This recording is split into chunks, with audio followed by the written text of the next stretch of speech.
అనగనగా దేవగిరి రాజ్యంలో ఉన్న ఒక గ్రామంలో రఘునందన్ అనే యువకుడు మూలికల వైద్యం చేస్తూ జీవనం సాగిస్తూ ఉంటాడు. తన చేతి మహిమో లేక దేవుడి ఆశీర్వాదమో తెలియదుగాని గ్రామంలో ఎవరికి ఏ ఆరోగ్య సమస్యలైనా ఎలాంటి భూతప్రేత సమస్యలైనా ఇట్టే పోగొట్టేవాడు. ఓ రోజు కొన్ని ప్రత్యేకమైన మూలికల కోసం దట్టమైన అరణ్యానికి వెళ్లి ఆకులు కోస్తూ ఉండగా ఒక ఆడగొంతు ఇలా వినిపిస్తుంది. మానవా, ఈ అరణ్యంలోకి మానవుడెవరూ రావడానికి సాహసించరు కదా, అలాంటిది నువ్వెలా వచ్చా? ఏమన్నావు? మానవానా? అవును మానవా, సందేహమెందుకు? నువ్వేమన్నా దేవతవా? నన్ను మానవా అని పిలుస్తున్నావు? అవును మానవా, మాది ఈ లోకం కాదు, దేవలోకం. దేవలోకమా? అంటే ఇప్పుడు నువ్వు దేవతనంటావు? అవును మానవా, నిజమే చెప్పావు. చెప్పడం అయిపోయిందా? ఇంకేమన్నా ఉందా? వింటున్నా కదా అని ఏవేవో కథలు చెప్తున్నావు. కథలు కాదు మానవా, నిజమే చెప్తున్నాను. నిజంగానే నేను దేవకన్యను. సరే సరే సరే, నువ్వు చెప్పిందంతా నిజమే అనుకుందాం. దేవలోకంలో ఉండకుండా మరి ఈ అడవిలో ఎందుకున్నావు నువ్వు? దానికి చాలా పెద్ద కథ ఉంది. చెప్పు చెప్పు. నీకు మునిశాపం ఉందని, అందువల్లే ఇలా మానవ రూపంలో అడవిలో తిరుగుతున్నానని, శాపం తొలగిపోవాలంటే దానికి నేను పనిచేసి పెట్టాలని, అందుకు నాకు వరమిస్తానని, ఇదేగా నువ్వు చెప్పేది? నువ్వు చెప్పింది ముమ్మాటికి నిజమే మానవా. అంత ఖచ్చితంగా ఎలా చెప్పావు? ఓరి దేవుడా, ఏంటి నాకీ గోలా? గోల కాదు మానవా, నేను చెప్పేది పూర్తిగా విను. ఇదిగో చూడు, నాకు చాలా పనుంది. ఇప్పటికే చాలా ఆలస్యమైంది. నేను వెళ్ళాలి. మీ వాళ్ళు ఇక్కడెక్కడ ఉండుంటారులే. వెళ్ళు. అసలే ఇక్కడ క్రూర మృగాలు తిరుగుతూ ఉంటాయి అని చెప్పి మూలికలు తీసుకుని అక్కడ్నుండి తిరిగి వెళ్ళిపోతాడు. అలా ఇంటికి వెళ్లిన రఘునందన్ రోజూలా తన పనిలో మునిగిపోతాడు. ఇదిలా ఉండగా ఓ రోజు ఆరోగ్యం బాగాలేక నడవలేని స్థితిలో ఉన్న ఓ వ్యక్తి అక్కడికొస్తాడు. చెప్పు రంగయ్య, ఏమైంది? 2 రోజుల నుండి పిచ్చి పిచ్చి కళ్ళొస్తున్నాయి బాబు. ఎవరో ఎంట పడుతున్నట్టు, నన్ను సంపేయాలని చూస్తున్నట్టు కళ్ళొస్తున్నాయి బాబు. భయంతో ఆకల్లేదు, నిద్ర లేదు. నువ్వు చెప్పేది చూస్తుంటే ఇదేదో మాయలా ఉంది. సర్లే, దానికి నేనొక తాయెత్తిస్తాను. అది కట్టుకున్నావంటే అంతా సర్దుకుంటుంది. ఇంతలో రఘునందన్ వెనుక నుండి దేవకన్య గొంతు ఇలా వినిపిస్తుంది. చూడు మానవా, దీనికి పరిష్కారం తాయెత్తు కాదు, అతను చేసిన కర్మ అని అనగానే వెనక ఎవరున్నారా అని తిరిగి చూసి ఆశ్చర్యపోతాడు. ఎదురుగా అడవిలో కనిపించిన ఆ యువతి నిలబడి ఉంటుంది. అవును మానవా, అతను తన స్నేహితునికి ద్రోహం చేసి అతను మరణించేలా చేశాడు. ఆ కోపంతో అతని ఆత్మ ఇలా చేస్తోంది.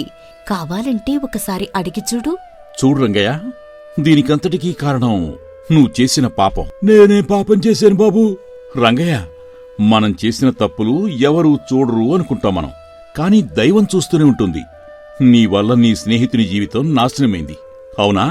బాబు, నువ్వు చెప్పేది నిజమే. నిజానికి నా కల్లోకి వచ్చేది కూడా అతనే. కాకపోతే మీ దగ్గర దాచాను బాబు. ఇప్పుడు మరి దీనికి పరిష్కారం ఏంటి బాబు? వింటున్నావుగా, పరిష్కారం ఏంటో కూడా నువ్వే చెప్పు. బాబూ, అక్కడెవరూ లేరు కదా? ఎవరితో మాట్లాడుతున్నారు తమరు? అది విన్న రఘునందన్ అయోమయంగా ఆ యువతి వైపు చూస్తాడు. కంగారు పడుకు మానవా, నేను కావాలనుకుంటే తప్ప ఎవ్వరికీ కనిపించను. ఇప్పుడు నీకు మాత్రమే కనిపిస్తాను. అంటే నిజంగానే నువ్వు దేవకన్యవా? అవును మానవా, నాకు అబద్ధం చెప్పవలసిన అవసరమేముంది? ఇదంతా చూస్తున్న రంగయ్య భయంతో ఇలా అనుకుంటాడు. అదే ఎన్నన్ను వదిలి ఈ బాబును పట్టినట్టుంది. ఏదేదో మాట్లాడుతున్నాడు. వెంటనే ఇక్కడి నుంచి పారిపోవడం మంచిది అనుకుంటూ అక్కడ్నుండి పారిపోతాడు రంగయ్య. రంగయ్య వెళ్ళాక రఘునందన్ దేవకన్యతో ఇలా అంటాడు. అంటే నువ్వు చెప్పేదంతా నిజమేనా? అవును మానవా, నన్ను నమ్ము. నేనొక శాపం పొందిన దేవకన్యను. పెద్దవాళ్లందరూ కథలు కథలుగా చెప్తుంటే వినడమే కాని ఎప్పుడూ ఇలా జరిగింది లేదు. సరే, ఇప్పుడు చెప్పు, నువ్వెవరు, నీ కథేంటి, ఇక్కడికి ఎలా వచ్చావు? అయితే విను, నా చరిత్రంతా చెబుతాను. మాది దేవలోకం. నా తండ్రి దేవేంద్రుడు నా వివాహం కోసం స్వయంవరం ప్రకటించాడు. ఎంతోమంది దేవకుమారులు వచ్చారు. వారితో పాటు ఒక మాయా రాక్షసుడు కూడా వచ్చాడు. పెట్టిన స్వయంవరం పోటీలో తన మాయతో అందర్నీ ఓడించి నన్నిచ్చి పెళ్లి చేయమన్నాడు. సృష్టికి విరుద్ధంగా ఇలా జరగకూడదని మా తండ్రిగారు పెళ్లికి నిరాకరించారు. అందుకు కోపంతో నాకు దక్కనిది ఎవ్వరికీ దక్కడానికి వీలులేదని, వివాహం కాకుండా ఒంటరిగా అన్ని లోకాలు దేశ సంచారిలా తిరగమని నన్ను శపించాడు ఆ మాయావి. అలా ఈ భూలోకానికి వచ్చి చాలా కాలంగా ఇలా ఒంటరిగా తిరుగుతూ మార్గం అన్వేషిస్తున్నాను. నీ కథ వింటుంటే నా చిన్నతనంలో మాయల మాంత్రికుడి కథలో విన్నట్టే ఉంది. అయితే దీనికి పరిష్కారమేంటి? దీనికి పరిష్కారం కూడా ఉంది. ఈ భూలోకంలో ఒక రాజును వివాహం చేసుకుంటే ఈ శాపం నుండి నాకు విముక్తి కలుగుతుంది. ఇంకే మరి, వెంటనే వెళ్లి మన మహారాజు గారికి ఇదంతా వివరించు. తన కుమారుడు శాంతనుడికిచ్చి పెళ్లి జరిపిస్తాడు. అప్పుడు నీ సమస్య తీరిపోతుంది కదా. లేదు మానవా, ఇందులో మరొక సమస్య ఉంది. ఏంటది? ఒకవేళ వివాహం జరిగాక నన్ను వదిలివేయడానికి నిరాకరిస్తే శాశ్వతంగా నేను ఇక్కడే ఉండిపోవలసి వస్తుంది కదా. అవునా? మరిప్పుడెలా? నీ మీద నాకు నమ్మకముంది. నువ్వు ఒక రాజ్యానికి రాజువైతే నిన్ను వివాహం చేసుకుని ఈ సమస్య నుండి నేను బయటపడతాను. ఆశకి కూడా ఒక హద్దుండాలి. మూలికలమ్ముకుంటూ బతికే నేను మహారాజునెలా అవుతాను? ఒక పూట తింటే మరో పూట పస్తుంటాను. అలాంటిది నేను రాజునవుతానా? మీ దేవుళ్ళలా మా మానవులకి మాయలేమీ రావు. చూడు మానవా, నాకు సహాయం చేస్తే నిన్ను రాజును చేసే బాధ్యత నాది. ఏమంటావ్? మంత్రగాడి శాపానికి నీకు మతిపోయినట్టుంది. నేను రాజును కావడమేంటి? నన్నెలా చేస్తావు? నన్ను నమ్ము మానవా, నేను చెప్పింది మాత్రమే చెయ్యాలి. అప్పుడే నువ్వు రాజువవుతావు. సరే సరే, నీ ఆనందాన్ని నేనెందుకు కాదనాలి? పైగా ఇద్దరికీ మేలు జరుగుతుందంటున్నావు కదా. అలాగే కాని. అలా ఒప్పందంతో దేవకన్య అక్కడ్నుండి మాయమవుతుంది. జరుగుతున్న పరిణామం చూసి ఇదంతా జరిగే పనేనా అనుకుని తన పనిలో తాను మునిగిపోతాడు రఘునందన్. మాయమైన దేవకన్య ఒక పెద్ద సుందరమైన దేవగిరి నగరంలో ప్రత్యక్షమవుతుంది. ఆ నగరాన్ని చూస్తూ ఇలా అనుకుంటుంది, ఈ మానవులు ఎంతటి కళాకారులు! ఇంత అందమైన విశాలమైన భవనాలు కట్టడం వీరికెలా సాధ్యమవుతుందో! అందుకేనేమో మా లోకం నుండి వచ్చిన కొందరు ఇక్కడే ఉండిపోయారని మా తండ్రిగారు అంటూ ఉండేవారు. అలా అందమైన దేవగిరి సామ్రాజ్యకోటను చూస్తూ దేవకన్య రాయబారి వేషంలోకి మారిపోతుంది.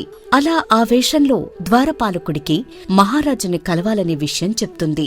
సభలో రాజు మంత్రులు ఉండగా ఆ భటుడు వెళ్లి ఇలా అంటాడు, మహారాజా మహారాజా, పుట్టకోట మహానగరం నుండి ఒక రాయబారి వచ్చాడు. మిమ్మల్ని కలవాలంటున్నాడు. పుట్టకోట నగరం పేరు విన్న మహారాజుకు కాళ్ల కింద భూమి కంపించినట్లవుతుంది. సభలోని అధికారులు కూడా భయంతో వణికిపోతారు. ఏమిటి సేవకా నువ్వు మాట్లాడేది? నువ్వు సరిగ్గానే విన్నావా? అవును మహారాజా, 1-2 సార్లు అడిగాను. అతను అదే చెప్పాడు. సరే సరే, వెంటనే అతని లోపలికి ప్రవేశపెట్టు. అలా లోపలికి వచ్చిన దేవకన్య సభలో దేవదత్త మహారాజును కలిసి ఇలా అంటుంది, మహారాజుల వారికి ప్రణామాలు. ఎవరు మీరు? మహారాజా, నా పేరు కేశవ. నేను రఘునందన్ మహారాజు పాలిస్తున్నా పుట్టకోట నగరం నుండి వస్తున్నాను. మా మహారాజుగారు మీకు ఒక కబురు పంపారు. ఏమిటా కబురు? మీ రాజ్యం చాలా కరువు కాటకాల్లో ఉందని తెలిసి మీ రాజ్యానికి సరిపడా ధాన్యం పంపించారు మా మహారాజుగారు. ఏమిటి మీరు చెప్పేది? పుట్టకోట నగరాన్ని శుంభుడు ఆక్రమించాడు కదా. అలాంటి నగరానికి మీ మహారాజు ఎలా రాజయ్యాడు? మీరు చెప్పింది అక్షర సత్యం. కాని మా మహారాజు చాలా శక్తివంతుడు. శుంభుణ్ణి అంతం చేసి ఆ రాజ్యాన్ని పొందాడు. అక్కడున్న అపార నిధిని సొంతం చేసుకున్నాడు. ఇప్పుడదంతా ఎక్కడుంది? తమ ధనాగారం దగ్గర తమ అనుమతి కోసం ఎదురుచూస్తోంది. సేవక, తక్షణమే వెళ్లి మన ధనాగారం దగ్గర ఏమైనా ధాన్యము, వజ్ర వైఢూర్యాలతో కూడిన వాహనాలు ఉన్నాయేమో వెళ్లి చూసిరా. చిత్తం మహారాజా అని ఆ భటుడు వెళ్తాడు. చూడు రాయభారి, శుంభుని అంతం చేశాడంటే మీ రాజు పరాక్రమం ఏంటో అర్థమవుతుంది. మహారాజా మహారాజా, చాలా ఆశ్చర్యంగా ఉంది. కొన్ని వేల వాహనాలు ధాన్యంతో సిద్ధంగా ఉన్నమాట నిజమే. వాటితో మన రాజ్య ప్రజలని ఏ లోటు లేకుండా చాలా కాలం పోషించవచ్చు మహారాజా. చాలా ఆశ్చర్యంగా ఉంది రాయభారి. మాతో కనీసం ముఖపరిచయమైనా లేకుండా మా కష్టం తెలుసుకుని ఇంతటి సహాయం మీ రాజుగారు చేస్తున్నారంటే ఆయన పరాక్రమంలోనే కాదు, గుణంలో కూడా చాలా గొప్పవారయ్యుంటారు. అంతేకాదు మహారాజా, అందంలో కూడా తనకు మించిన వారు లేరు. మా మహారాజుగారు మీ యువరాణిని వివాహం చేసుకోవాలనుకుంటున్నారు. ఇది నిజంగా మాకు గొప్ప శుభవార్తే. అంతటి సంపన్నుడు మా కుమార్తెను పెళ్లి చేసుకుంటానంటే అంతకంటే ఆనందం ఏ ఉంది? అందుకు మేము అంగీకరిస్తున్నామని మా మాటగా చెప్పండి. అలాగే మహారాజా, త్వరలోనే మీకు కబురు తెలియచేస్తాం. ఇక నేను వెళ్ళొస్తాను అంటూ మహారాజుకు నమస్కరించి సెలవు తీసుకుని అక్కడ్నుండి వెళ్లిపోతుంది మారువేషంలో ఉన్న దేవకన్య. అలా వెళ్లిన రాయబారి రూపంలో ఉన్న దేవకన్య తిరిగి రఘునందన్ దగ్గరకు వస్తుంది. ఇప్పటిదాకా ఎక్కడికెళ్ళావు? నువ్విక రావేమో అనుకున్నాను. 2 రోజుల్లో మనం దేవగిరి సామ్రాజ్యానికి పయనం కావలసి ఉంది. సిద్ధంగా ఉండు. దేవగిరి సామ్రాజ్యానికా? అవును మానవా, దేవగిరి సామ్రాజ్యమే. ఆ రాజ్య మహాచక్రవర్తి దేవదత్తుడు గురించి నీకు తెలుసా? తెలియకపోవడమేంటి? ఆ కోటలో వైద్యుడి కొలువు కోసం చాలాసార్లు ప్రయత్నం చేశాను, కాని ద్వారం వద్దకు కూడా పోలేకపోయాను. అలాంటి కోటకు నన్ను తీసుకెళ్తావా? అయినా అక్కడికెళ్లాల్సిన అవసరం ఏంటి? అవన్నీ అడగవద్దని ముందే చెప్పాను కదా. అక్కడ నేను చెప్పింది మాత్రమే చెయ్యాలి. మిగతా విషయాలన్నీ నేను చూసుకుంటాను. ఏమాత్రం తేడా వచ్చినా నీ ప్రాణానికే ప్రమాదం. చిన్నా చితకా వైద్యం చేసుకుని బ్రతికేవాణ్ణి నా ప్రాణాల మీదకొచ్చే పని చేయకు. నీకు దండం పెడతాను. నువ్వేమీ భయపడకు, నీకే హాని జరగదు. నేను చెప్పినట్టు దేవదత్తునికి ఒక లేఖ వ్రాయి. అలా ధైర్యం చెప్పి దేవదత్తునికి ఇలా ఒక లేఖ వ్రాయిస్తుంది. ఏంటి నువ్వు చేస్తున్న పని? ఈ లేఖ మహారాజుకు చేరుతుందా? ఖచ్చితంగా చేరుతుంది. అంతేకాదు, నీకోసం ఆయన ఎదురుకూడా చూస్తారు. నిన్ను చూడగానే ఘనంగా సత్కరించి సింహాసనంపై కూర్చోబెడతారు. భూలోకంలోకొచ్చాక నీకేదో అయినట్టుంది. పిచ్చి పిచ్చిగా మాట్లాడుతున్నావు. మానవా, నువ్వు నా సామర్థ్యాన్ని అవమానిస్తున్నావు. లేకపోతే ఏంటి? చేతిలో చిల్లిగవ్వలేదు కాని చింతామణి కొంటానన్నట్టుంది నువ్వు చెప్పేది. కోట తలుపు కూడా తాకలేని నన్ను ఏకంగా మహారాజు సత్కరిస్తాడా? అవన్నీ నేను చూసుకుంటాను. నువ్వు నేను చెప్పినట్టు మాత్రమే చెయ్యాలి సుమా. సరే సరే, చూద్దాంలే ఏం జరుగుతుందో. పోయే కాలం వస్తే ఎవరు మాత్రం ఏం చేస్తారు? మరుసటి రోజు రఘునందన్ నుండి మహారాజు వేషం ధరించమని చెప్పి తాను కూడా మళ్లీ రాయబారి వేషంలోకి మారిపోతుంది. అలా ఇద్దరూ మారు వేషాలలో కోటకు బయలుదేరి వెళుతూ ఉంటారు. ఇదిగో చూడు, నిన్ను నమ్మి ఈ సాహసం చేస్తున్నాను. కోరి మరీ పులిబొనులోకి వెళుతున్నట్టుగా ఉంది. ఇందులో ఏమాత్రం తేడా వచ్చినా ఇదే నాకు ఆఖరి రోజవుతుంది. అనవసరంగా భయపడుకు మానవా, నీతో పాటు నేను కూడా ఉంటానుగా. ఉంటావు. ఎందుకుంటావు? తేడా వస్తే నువ్వు మాత్రం మాయమైపోతావు. దొరికేది నేనే కదా. ఇంకేమీ మాట్లాడకు. మనం కోటకు వచ్చేశాం. నువ్వేమాత్రం అనుమానం కలిగేలా ప్రవర్తించినా మన రహస్యం బయటపడినట్టే. జాగ్రత్తగా ఉండాలి సుమా. మరోవైపు చెప్పిన సమయం కావడంతో సభలో మహారాజు, యువరాణి, అధికారులతో సహా అందరూ ఎదురుచూస్తూ ఉంటారు. సభలోకి మారువేషంలో ఉన్న దేవకన్య, రఘునందన్ చేరుకుంటారు. రఘునందన మహారాజుల వారికి జయము జయము అంటూ ఘనంగా స్వాగతించి సింహాసనంపై కూర్చోబెడతాడు మహారాజు. ఒక పక్క యువరాణి రఘునందన్ నుండి చూసి సంతోషపడుతుంది. సభంతా కోలాహలంగా ఉంటుంది. మహారాజా, శుభముహూర్తానికి మరో ఘడియ మాత్రమే ఉంది. మా మహారాజుకి యువరాణి వారితో పెళ్లి ఏర్పాట్లు చూడండి. ఓ, అలాగే కానిచ్చేద్దాం. అమ్మా యువరాణి, ఇలా రామ్మా. ఈ మహారాజుతో నీకు వివాహం సమ్మతమేనా? రఘునందనుడు చూడటానికి చాలా అందంగా ఉండటం వల్ల తనకు నచ్చి ఇలా అంటుంది. ఈ వివాహం నాకు సమ్మతమే తండ్రి గారు. ఇదంతా చూస్తున్న రఘునందన్ ఆశ్చర్యంతో కలో నిజమో అర్థం కాక శిలలా నిలబడిపోతాడు. దేవకన్య చెవిలో ఇలా అంటాడు. ఇక్కడ ఏం జరుగుతోంది? అంతా మాయలా ఉంది. మహారాజును చూడటమే ఎక్కువనుకుంటే ఆయన సింహాసనం మీద కూర్చోబెట్టమేంటి? పైగా యువరాణినిచ్చి పెళ్లి చేయడమేంటి? ఈ మహారాజుకి ఏమైనా పిచ్చిపట్టిందా ఏంటి? నిన్ను కొద్దిసేపు మౌనంగా ఉండమన్నానా? క్రింద మంట పెట్టి మౌనంగా ఉండమంటే ఎలా ఉండాలి? నా స్థానంలో కూర్చుంటే అర్థమవుతుంది నా బాధేంటో. ఈ రోజుతో నా పని అయిపోతుంది. ఇంతలో యువరాణి పూలదండతో వచ్చి రఘునందన్ మెడలో దండ వేస్తుంది. సభా ప్రాంగణమంతా కరతాళ ధ్వనులతో మారుమ్రోగుతుంది. వెంటనే దేవకన్య కల్పించుకుని ఇలా అంటుంది. చూడండి మహారాజా, మా మహారాజు గారు వెంటనే వెళ్ళాలి. మళ్లీ తిరిగి వచ్చి యువరాణి వారిని తీసుకువెళ్తారు. అటులనే రాయబారి, కాని చిన్న విన్నపం. నిస్సందేహంగా అడగండి మహారాజా. మహారాజులు వారు ఒక్క మాటైనా మాట్లాడలేదు. ఆయన సందేశాన్ని సభికులు కోరుతున్నారు. అందుకని వారిని ప్రసంగించమని మా మనవి. అసలే నిప్పుల మీద కూర్చున్నట్టు కూర్చున్నాడు. ఇప్పుడు గాని మాట్లాడితే దొరికిపోవడం ఖాయం. ఏదో ఒకటి చెప్పి తప్పించుకోవాలి. మహారాజా, మా మహారాజు గారు రాజ్య విస్తరణ విషయాల మీద చర్చలకు వెళ్లే సమయంలో ఎవరితోనూ మాట్లాడకూడదని వారికి ఒక నియమం ఉంది. అందుకే ఇప్పటికీ క్షమించండి మహారాజా. మహారాజా, మీరు వెళ్లే కార్యంలో విజయం సాధించాలని కోరుకుంటున్నాం. తమరి రాక కోసం ఎదురుచూస్తూ ఉంటాం. అలా అక్కడ్నుండి సాదరంగా సాగనంపగా ఆ కోట వదిలి వెళ్లిపోతారు. ఏంటూ చేసింది? ఇదంతా కలో నిజమో నమ్మలేకుండా ఉన్నాను నేను. నన్ను మహారాజాలుడిగా చేసుకోవడం ఏంటి? నాకేం అర్థం కావట్లేదు. ఇప్పుడు నన్నేవీ అడగకు. అన్ని వివరాలు తర్వాత చెప్తాను. ఇప్పుడు మనం ఒక ముఖ్యమైన పని మీద వెళ్ళాలి. మళ్ళీ ఏం చేస్తున్నావు?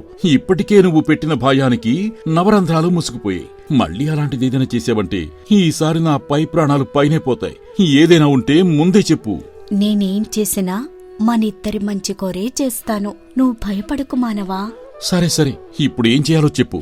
నీకు మంత్రశక్తిని అంతం చేసే వైద్యం తెలుసు కదా. ఆ తెలిస్తే మనం వెంటనే పుట్టకోట రాజ్యానికి వెళ్ళాలి. త్వరగా బయలుదేరు. ఏం నువ్వు మాట్లాడేది? దాన్ని శుంభుడు అనే రాక్షసుడు ఆక్రమించాడని విన్నాను. అదేనా? అవును, నువ్వు చెప్పింది నిజమే. ఇప్పుడు అక్కడికే వెళ్ళబోతున్నావు. అక్కడికి వెళితే మనం ప్రాణాలతో ఉంటామా? అదంతా నేను చూసుకుంటాను కదా. నేను చెప్పినట్టు చేస్తే చాలు. ఇన్ని చేసిన దానివి ఇది కూడా నువ్వే చేయొచ్చు కదా, మళ్ళీ నేనెందుకు? నన్ను శపించిన రాక్షసుడి వారసుడే ఈ శుంభుడు. నేను ఏ వేషంలో ఉన్నా కూడా నన్ను కనిపెడతాడు. కాబట్టి నేను కనిపించకుండా నీ ద్వారా మాత్రమే వాడిని అంతం చెయ్యాలి. నాకే రాజ్యము వద్దు, ఏ పదవులు వద్దు. నన్నిలా వదిలే తల్లి, నీకు పుణ్యం ఉంటుంది. ఒక్కటి గుర్తుపెట్టుకో, ఇప్పుడు ఆ రాక్షసుడు అంతమైతే ఆ రాజ్యానికి నువ్వు రాజవుతావు. నువ్వు ఆ రాజ్యానికి రాజువయ్యావని చెప్పాను కాబట్టే మహారాజు నీకు యువరాణినిచ్చి వివాహం చేశాడు. ఇప్పుడు గాని శుంభుణ్ణి అంతం చేయకుంటే నీకు రాజ్యము రాదు, నువ్వు రాజువే కావు. మోసం చేసి యువరాణిని పెళ్లి చేసుకున్నావని మహారాజు నిన్ను బ్రతకనిస్తాడనుకున్నావా? అమ్మో అమ్మో అమ్మో, ఎక్కడ్నుంచి ఎక్కడికి మెలికిపెట్టావు? అంటే ఇప్పుడు నీతో వచ్చినా తప్పదు, రాకపోయినా తప్పదు చావన్నమాట. అవును, అందుకే రావాలో వద్దు బాగా ఆలోచించుకో. ముందు నువ్వు ఈ వెనుక గొయ్యి అన్నట్టుంది నా పరిస్థితి. ఇక నాకు వేరే దారేముంది? పద వెళ్దాం, అంతా నా కర్మ. అలా ఇద్దరూ బయల్దేరి పుట్టకోట రాజ్యానికి చేరుకుంటారు. రాజ్యంలో ఒక మనిషిగాని పశువుగాని లేక ఆ రాజ్యమంతా నిర్మానుష్యంగా ఉంటుంది. అది చూసిన రఘునందన్ ఇలా అంటాడు. ఏంటి ఈ రాజ్యం ఇంత నిర్మానుష్యంగా ఉంది? ఇక్కడున్న రాక్షసుడు ప్రజలను భయభ్రాంతులకు గురిచేసి ఎవ్వరూ బయటకు రాకుండా చేశాడు. ఈ భూమి మీద మనుషులే లేకుండా తమ జాతిని పెంచాలని చూస్తున్నాడు. అయితే వీణ్ణి ఎలాగైనా అంతం చేయాల్సిందే. అంతేకాదు, వాడు భూమండలం మీదున్న అత్యంత విలువైన సంపదను ఇక్కడకు తీసుకువచ్చి ఇక్కడే దాచాడు. వారలా మాట్లాడుకుంటూ ఉండగా కోట లోపల నుండి ఒక భయంకర అరుపు వినిపిస్తుంది. అది విన్న దేవకన్య ఇలా అంటుంది. అదిగో చూడు, వాడికి దేవతల వాసనను పసిగట్టే శక్తి ఉన్నట్టుంది. అందుకే నేను వచ్చిన సంగతి తెలిసిపోయి ఉంటుంది. పద పద, రహస్యంగా కోటలోకి ప్రవేశిద్దాం అనుకుంటూ ఇద్దరూ కోటలోపలికి వెళ్లి రహస్యంగా దాక్కుంటారు. చూడు మానవా, నేను వాడికి ఎదురుగా నిలబడతాను. నన్ను పట్టుకోవాలనే ఆవేశంతో నా దగ్గరకు వస్తాడు. అప్పుడు వెనుక నుండి నీ దగ్గర మంత్రించి ఉంచిన ఆ ఔషధం వాడి మీద జల్లు. అలాగేలే, కాని నువ్వు మాత్రం జాగ్రత్త. అలా అనుకుని దేవకన్య రాక్షసుడి ఎదురుగా నిలబడి ఇలా అంటుంది. ఓరీ మాయావి, ఈ రోజుతో నీ అంతం చూస్తాను, రారా అని అనగానే ఆ రాక్షసుడు ముందుకొస్తూండగా వెనుక నుండి రఘునందన్ తన దగ్గరున్న రసాయనం వాడిమీద చల్లుతాడు. రసాయనం శక్తికి రాక్షసుడు తట్టుకోలేక నశించి మాయమవుతాడు. అప్పుడు ప్రజలందరూ సంతోషంతో బయటకొచ్చి రఘునందన్ని మహారాజుగా ఉండమని కోరుకుంటారు. చూడు మానవా, మనం చేసిన సాహసం విజయవంతమైంది. ఈ రోజు నుండి ఈ రాజ్యానికి నువ్వే మహారాజువి. చూడు దేవకన్య, నువ్వు చేసిన మేలు నా జీవితాన్నే మార్చేసింది. అందుకే నీకు నేనెప్పుడూ రుణపడి ఉంటాను. ఒప్పందం ప్రకారం మనం వివాహం కూడా చేసుకోవాలి. అలా ఇద్దరూ వెళ్లి శివాలయంలో పెళ్లి చేసుకుంటారు. చూడు మానవా, నీ వల్ల నాకు శాప విముక్తి కలిగింది. ఇక వెళ్లి నువ్వు నీ భార్యతో కలిసి ఈ 2 రాజ్యాలను చక్కగా పాలించుకో. నేను వెళ్ళొస్తాను అంటూ దేవలోకానికి వెళ్ళిపోతుంది దేవకన్య.